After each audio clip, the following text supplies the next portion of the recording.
for 45 to 47,000 people that were listening to Asmongold, this was the first time where they literally heard someone from start to finish describe there is no inferiority in cultures, that like these guys are too busy surviving. Ultimately, there is still a ton of people that hear that for the first time ever when they haven't ever heard about that, and their framework will change.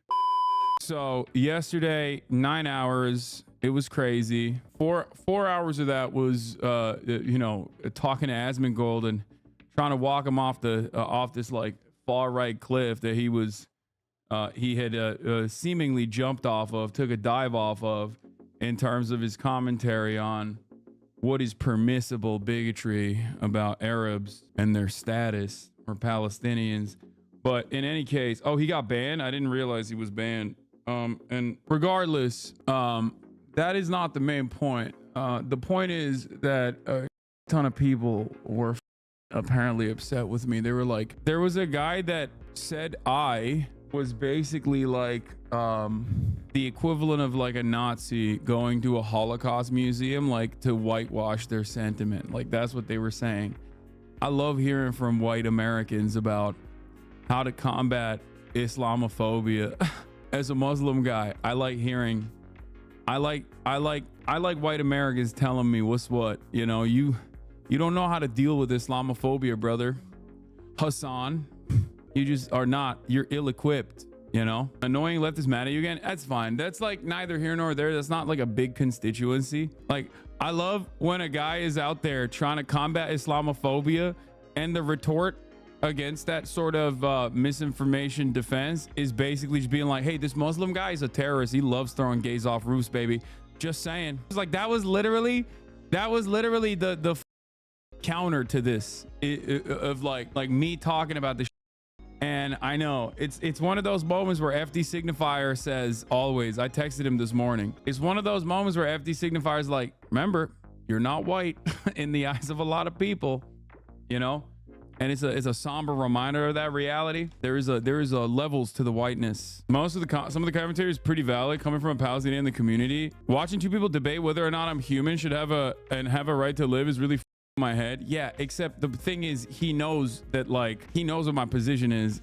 That's not a criticism towards me. I speak to the humanity of Muslims and Arabs and Palestinians in general on a regular basis. A lot of people, I think, don't understand this. A lot of people don't understand this, but like, yeah, when I'm talking to Asmongold, I'm not talking just to Asmongold. I'm talking to motherfuckers exactly like Asmongold. You know what I mean? And there's millions of them out there. I'm talking to his audience. Hey, watched your Asman video. Is there any reason why you didn't bring up how it was just being racist? I did multiple times directly to him. And then not only did I do that, but I also walked him through the steps of how it was. It takes a ton for him to reconsider his stances. It's not about him reconsidering his stances. It's not. It's about people in the margins that are in his audience that, you know, are not going to people in the margins that are in his audience that are going to look at the situation differently after that conversation. Bro, literally about a white supremacist little he needs to get permit. He's not going to get permit. Also, you guys have to understand something. Maybe if you're not Muslim or Arab or Palestinian, you know, this might come as a surprise to you, but you can kind of get away with saying whatever the I'm shocked that he got banned to begin with. Like, you can kind of get away with, in mainstream media especially, with saying the most unhinged to not only Muslims, about Muslims, directly about Palestinians, directly about Arabs, but also beyond that, you can literally say unhinged to defenders of Arabs too. So like, it's legitimately not that surprising. What's surprising is that he got banned at all. I didn't even realize that he was banned, but I'm letting you know, dude. I'm letting you know. Like, what Asmongold said is not any different than Bill Maher, dog. What are you talking about? Bill Maher says it to a larger audience.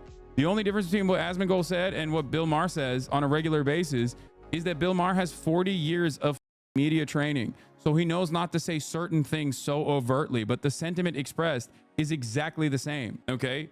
That's the only difference. Like, the language that Bill Maher uses is still like crafted around like liberal tent poles and liberal cultural signifiers enough that it can like masquerade as polite conversation. what he's saying is identical. Guys, Ta-Nehisi Coates is one of the most celebrated like liberal authors of all time. Okay, you're actually out of your mind on this one, mate. No, I'm not. I'm 100% correct on this. What? Bill Maher never said to kill the kids before they grow up. Bro, if you think Bill Maher, first of all, you're literally wrong. You're wrong. Bill Maher literally does say that every broadcast. That's my point. You're so stupid. He literally says exactly that. What are you talking about? Bro, have you not watched Bill Maher? Like, you gotta be joking. Oh, dude, that's awesome. Stop white-splaining this, mate. White-splaining this. This is the one issue where very clearly the overwhelming majority of white people do not track me as white, okay? What do you mean? Like, listen, I'm white. I say I'm white all the time, but not if you ask motherfuckers when people hear me talk about Muslims.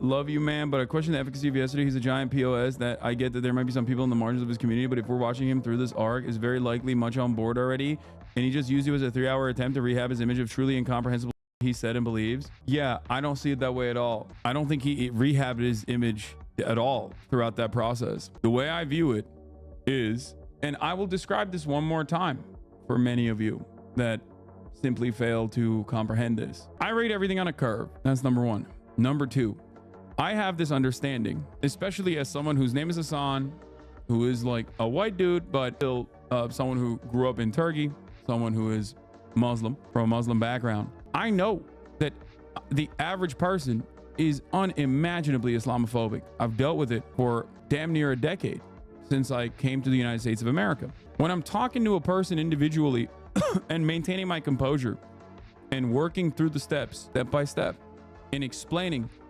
why someone is bigoted or someone's opinion is wrong or bigoted, offering historically relevant information, there is a reason for that. The reason is I might not change his mentality, okay? Other events might play a larger role in his mentality changing on this matter, but there are people who are watching him who are going to respond to that patience, especially respond to the way that I'm communicating, and most likely be more charitable to what I have to say, okay, on any number of different fronts, because that entire conversation is an information faucet for me, utilizing virtually every opportunity to talk about different aspects of how, for example, freedom of speech is revoked, things that a lot of people in his community might not be aware of. In 32 states right now in the United States of America, including the state that you're currently in, if you want to be a public school teacher, you have to sign a piece of paper, at least now.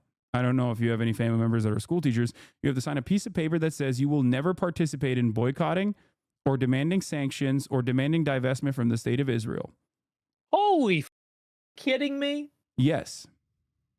Oh my God. What a joke. I never heard that. It's not like I agreed on his framing. It's not like I agreed to anything he was saying. That's my goal. My goal is to change people's minds. Do you understand?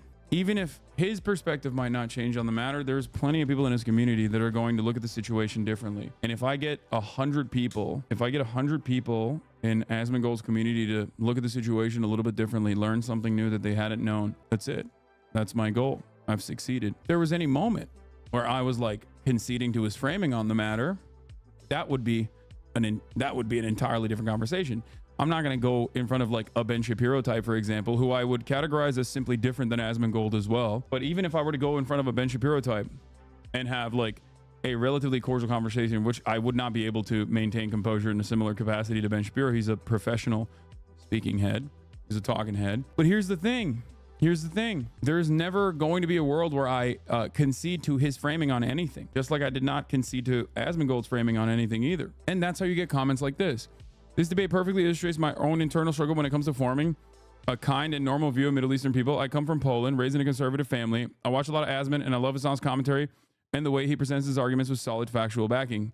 Listening to this for 3 hours and seeing the insane amount of patience and collection Hasan has had throughout, and also listening to Asmon repeat his point that I used to share over and over again.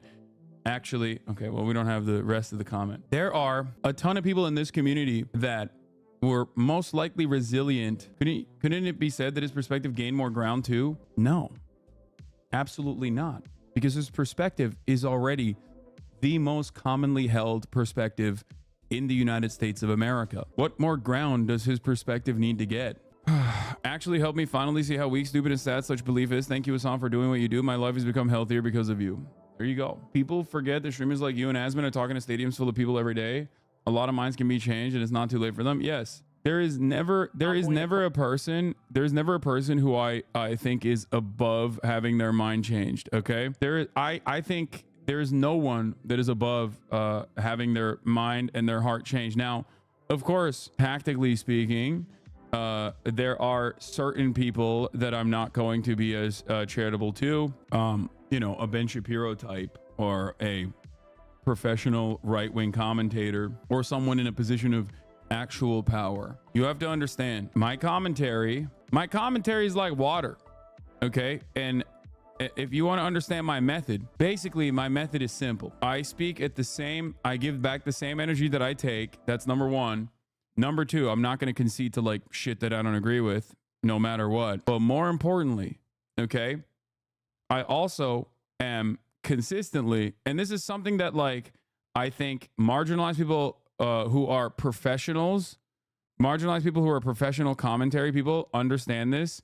Like always, there's always something in the back of your mind. Like if you are a black political commentator, you know that every single thing that you say is going to be under a microscope by a broad audience of predominantly white people who do not have your understanding of the world, who have never empathized with your position.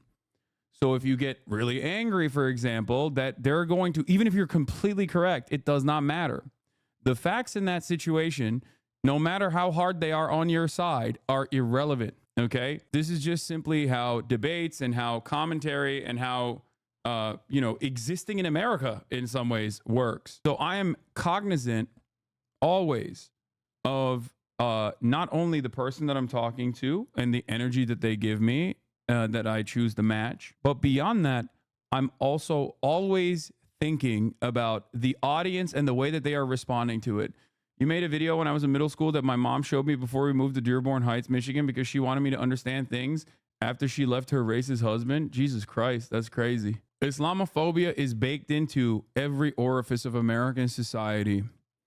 In the post 9/11 universe, the United States of America needed to do this to justify its endless, bloody war campaign as they ravaged the entirety of the MENA region. Okay. And Americans responded to that. So every American, especially over a certain age, chat, what are the laws for gays in Gaza? A gay man in Gaza, his life expectancy? Yeah, dude, anyone in Gaza, their life expectancy is pretty short. That's why, 50% of the entire Gaza Strip is under the age of 18. And that is not because of Hamas or because of Islamist fundamentalism. That's entirely because of Israel. But you can try to keep making a woman in Gaza her life expectancy. Yeah, I think you're making I suspect you're making an anti-Israel argument without recognizing that you're doing that. Yeah, the median age of people in Gaza is literally 15. Has there ever been a group of people in history that has deserved genocide? No, of course not. That's not how that works. Genocide is the number one crime. The Germans post World War II did not deserve genocide. You know what I mean? Like there is no moral genocide. There is no defensive genocide. A Reddit comment that shows you are right. To be honest, Hasan changed my opinion on it a little bit. Not the fundamental of what Asmon was saying, but my look at Palestine, hearing someone who heavily understands it and isn't some random Twitter user posting, hey, look at me, was pretty interesting. The fundamentals of what Asmon was saying isn't wrong. And I do mostly agree 100%, but Hasan was pointing out that you can't imply that here the country and its people aren't in a functioning state, be it because of Hamas, Israel, or outside forces. Hasan was pointing out that Palestine as a people and culture hasn't been able to be who they are for decades because they're consistently being bombed and killed. But in the past, when Palestinians were able to be themselves, this kill all non-believers, rape, kills for fun and concept never existed in their culture. So he wasn't sure why Asmon was assuming that they would. I know some will say, well, they're doing it now. And the point I think Hasan was making is that they is a handful of people, and they're only doing it because there's no established ruling or government and do not represent the rest of the people. The majority of people aren't able to sort this out, stand up, or call it out because the country is constantly being destabilized. I don't think going against the only group that's fighting against the constant destabilization is a smart thing to do. It's a die by Hamas or die by Israel situation, in my honest opinion.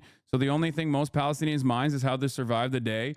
That's awesome that this person who still has like resilient Islamophobic sentiment baked into his argument is like so close to fully recognizing the situation. You know what I mean? But that's it. That is the reason why I try to have these conversations. Okay. And this is being on Reddit. It makes it so crazy.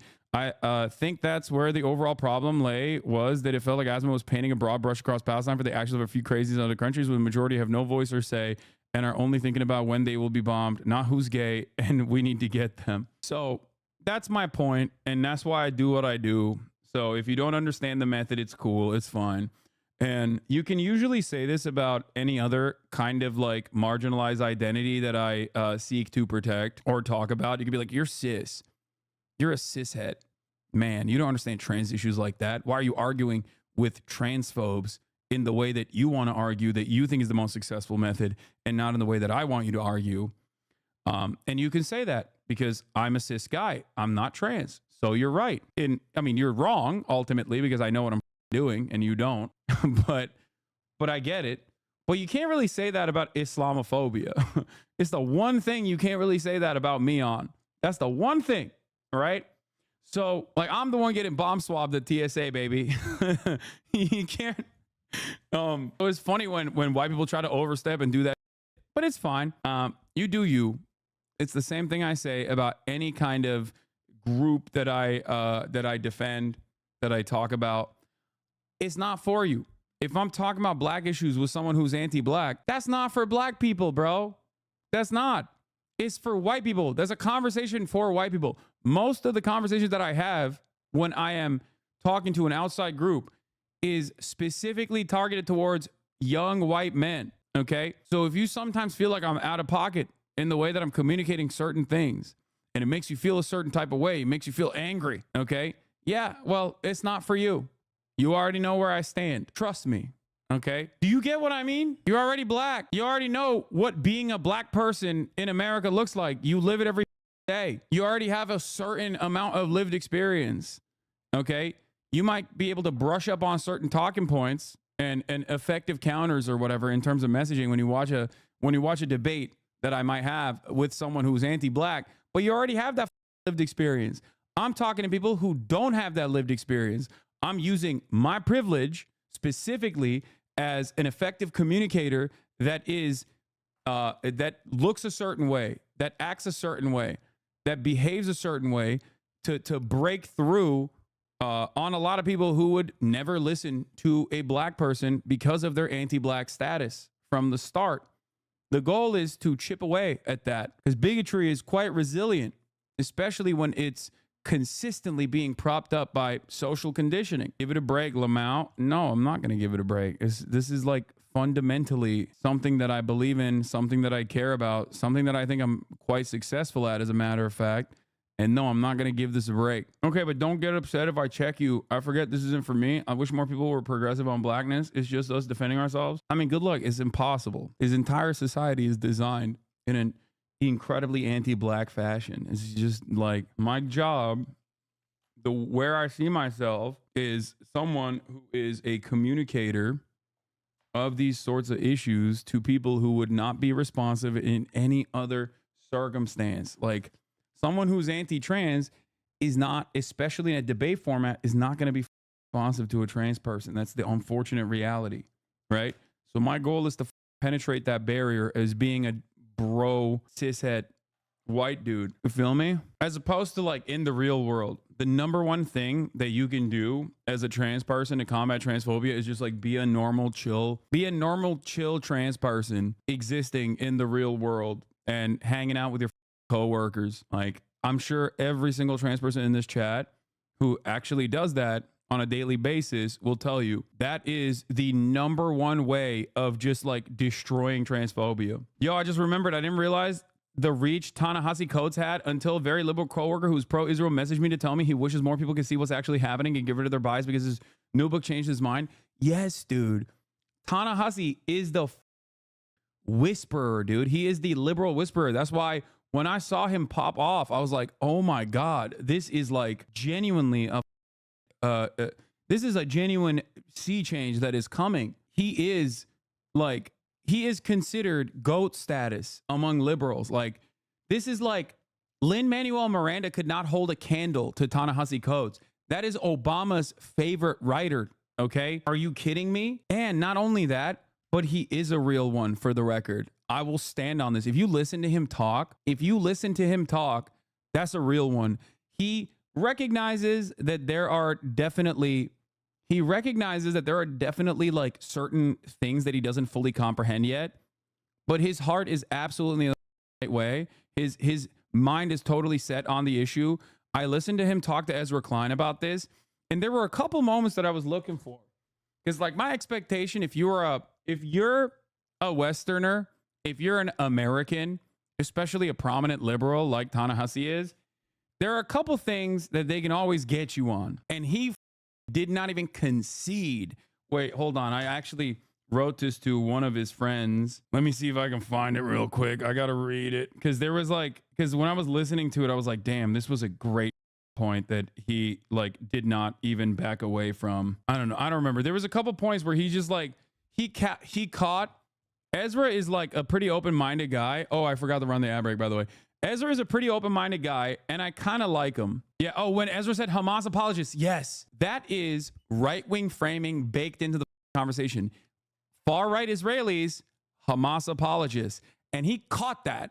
Ta-Nehisi caught that shit and was like, I'm going to push back on this. Why did you say Hamas apologists, but you said far-right Israelis? And by the way, Ezra is my problematic fave. I don't really care. I don't know why I've like developed such a liking to him. I guess like it's just, it is what it is. Like listening to his podcasts have like, he annoys me at times, but I do still have this appreciation for him because I think he does a decent job of like presenting himself as a charitable guy who is willing to have his mind changed. Like he doesn't give me like annoying, grimy grifter. Ezra Klein at the New York Times, he's the creator of Vox, and then and now he has a podcast on New York Times. He's not a smarmy lib, more than can be said for most libs, to be honest. Yeah, be honest, there's no shot you actually think he cares that much about gay people in the Middle East as he claimed to yesterday. What? No, what are you talking about? What are you,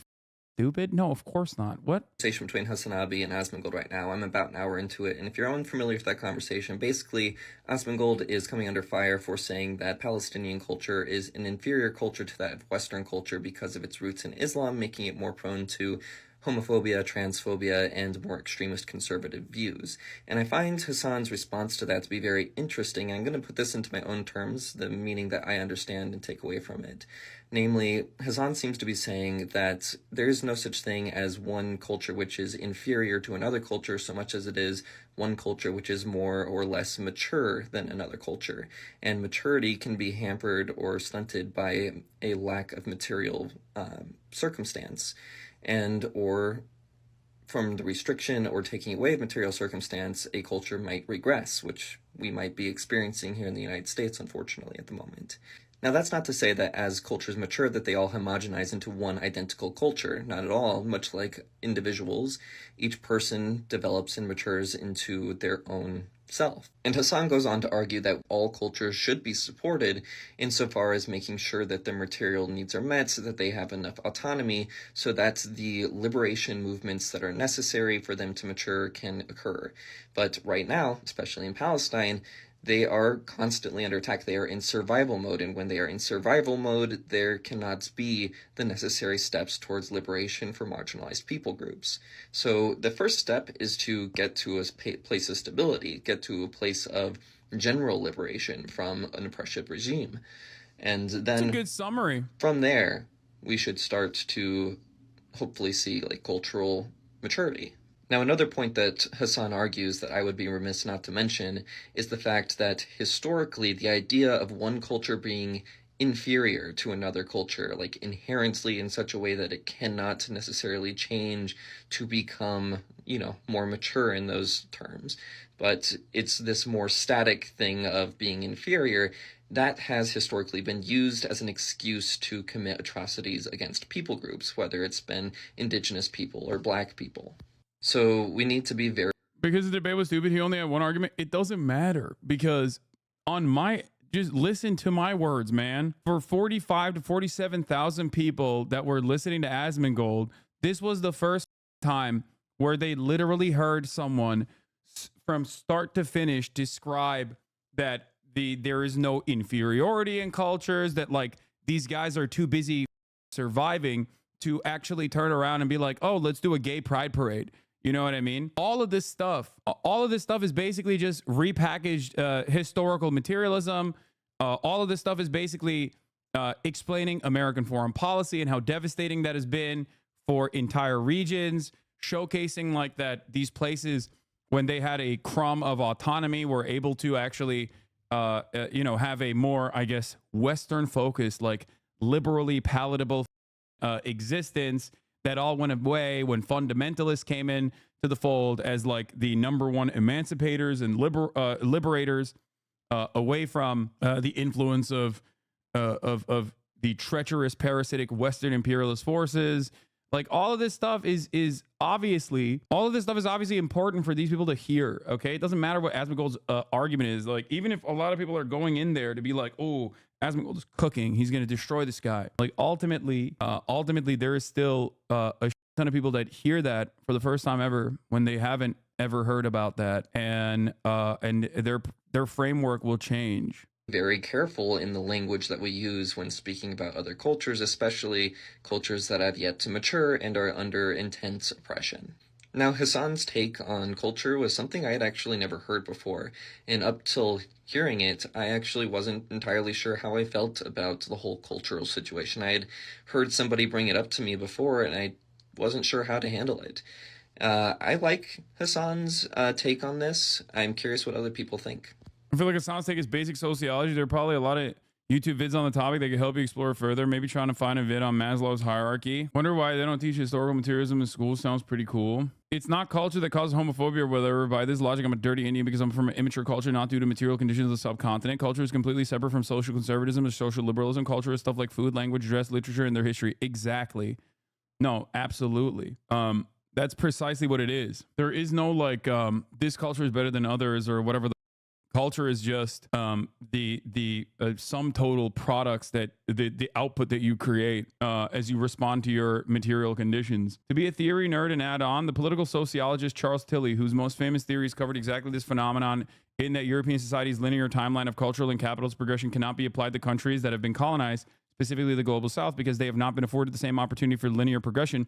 But even more, there's also the fact that the global south has been rejected from equity overall. There's also another side of this, which is why I like find at least like attempts towards socialization, higher degrees of socialization, to be truly unique in terms of development for even other countries that have like historically been undermined due to a number of different reasons, but specifically China. When you look at Chinese development, it's like insane to consider that they went from humiliation, ritualistic humiliation, and the grips of colonial violence to becoming a superpower that is competitive in the global marketplace with the United States of America damn near overnight.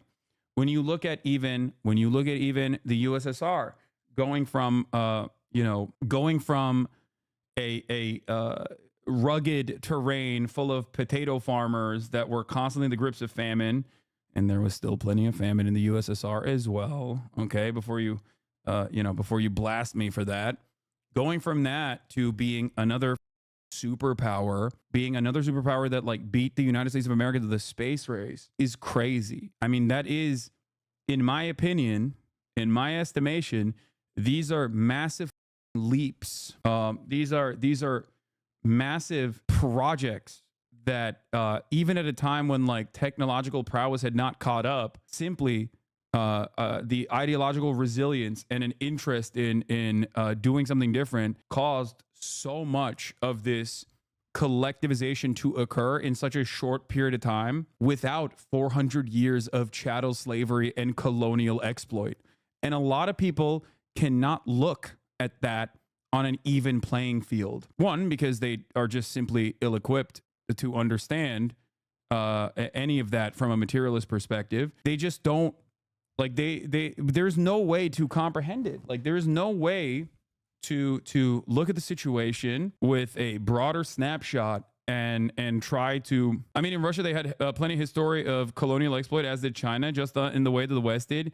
Yes, but their overall standing from their starting point of this project to its peak is insane. It's not like there was any sort of like genuine liberalization initiative or any sort of like, I mean, you had serfdoms. You did not have the bounties of empire to the same degree, in my opinion, that the Western world did, specifically with chattel slavery. Culture is not simply a response to material conditions, as there are a ton of other cultural forces such as kinship and adaptations to local ecosystems. What adaptations to local ecosystems would still be material? Anthropologists would see your view as reductionist and too deterministic. PhD here, by the way. You just said it's not materialistic and then described like materialism. PhD, by the way. But anyway, it's fine. It's fine. There is a spiritual sure. I'm willing to concede on this point. Okay. I'm not an anthropologist. I am far from the most knowledgeable person. I'm just a dumbass. Okay. From what I understood, his original statement implied that because there are aspects worth criticizing in Palestinian culture, as with any, it allows him to have complete apathy when Israel bombs that society in extinction. I don't know if it was intentional, but it seemed like you passively guided the conversation to a place where you both agreed this notion is ridiculous, and I thought that was nice. Yes. Thank you. That is what I was doing. Especially when I think like one of the major points of contention in that conversation, one of the high notes, was basically when I asked him if he would feel the same way about, like, you know, firebombing a white Alabama enclave that hosts some of the most far-right radical Christians. And obviously he was like, no, I treat American citizens differently. And there's also the factor to consider that the presence of most bigotry stems directly from the cultural imports of the global north to the global south. Colonialization didn't just stunt cultural development, but also regressed it in some factors because colonies were punished for engaging in their indigenous culture, which in many cases was more progressive than their colonizers. Yeah. I think one of the most resilient points there is always when I talk about how religion can be a tool for good, it can be a tool for bad. Historically, it has been used for both the justification of chattel slavery and also been used in the abolition of chattel slavery.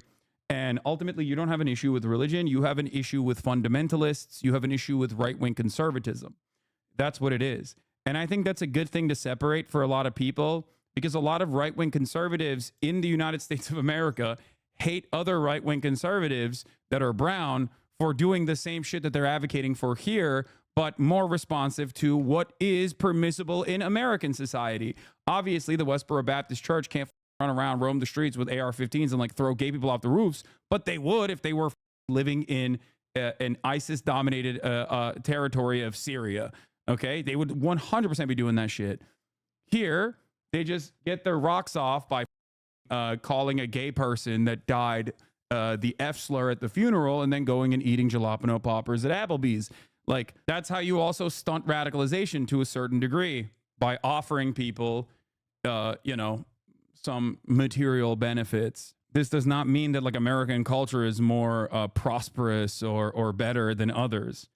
It simply means that America has the bounties of empire, and therefore our right-wing nutters here are stunted to a certain degree in comparison to the right-wing nutters everywhere else. Why do you think he said he would be sad to see Germans bombed if he was a Jew in 1940s German concentration camp? It seems like, yeah, that was a ridiculous point. I don't think he fully, I think he was just trying to move past that point at that point. One simple argument I use when I get asked by my Western friends about the slow progress of LGBTQ in our culture from North Africa is that we are too poor, too unstable, too uncertain about putting food on the table to discuss such things.